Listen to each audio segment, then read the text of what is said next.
My name is John Martin, and I've got an abiding interest in prehistoric pottery, especially Irish pottery.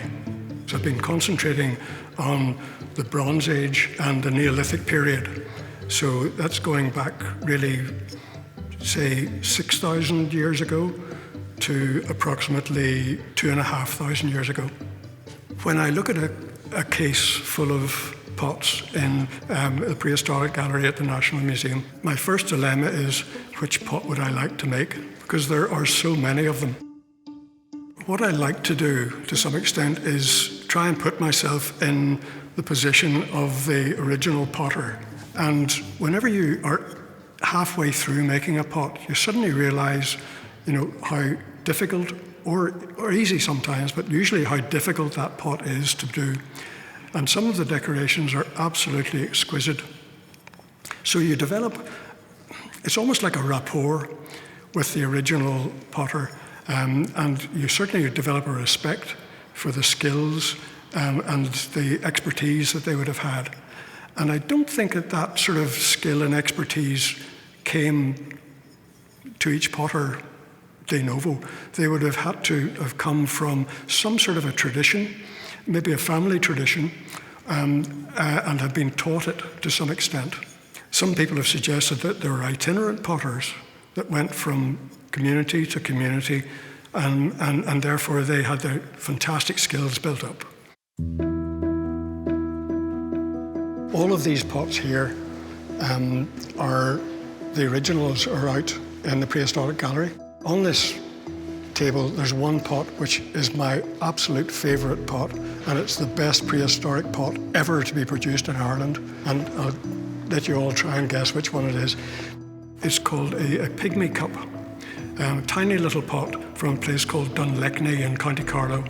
This is my replica of that pot. And you can see it's really minute, but the decoration on it is totally exquisite. Even the way that it has been formed is extremely skillful. And if you look at the base of the pot, it's got this sort of radiating design which comes out, and there are 11 different sections all around here. And each one of these sections is divided further into 2 or sometimes 3 different sections. Bronze Age pots are gorgeous. They're smooth, they're lovely to hold. But if you look at this and try and calculate the number of marks that there are on that, so to work out the pattern and then to actually apply that pattern to a pot that small, it must have taken somebody with a lot better eyesight than me for a start, Decoration in the Neolithic was usually inscribed or impressed and quite basic. In the Bronze Age period, rather, they became much more adventurous with their decoration, and they used lots of different tools. If you imagine you want to decorate a pot, then you've got all of these tools here to decorate with. Some of them are used for making lines in the pot, like the tip of a deer antler. You can score lines, and this is called incised decoration, and you can score quite nicely using something like that. Or if you want a fine line, then you could use a little wood knife like this. That causes a little fine line, and this causes a slightly thicker line using the other side of it. So you've got a wide range of things that you can make these incised lines with. A very common tool used in the Bronze Age period was the so-called comb. This is a small bone tool which has got notches cut in its rim, and rolling it in a circular movement like that will leave a little line of dots. So this is called a comb impression.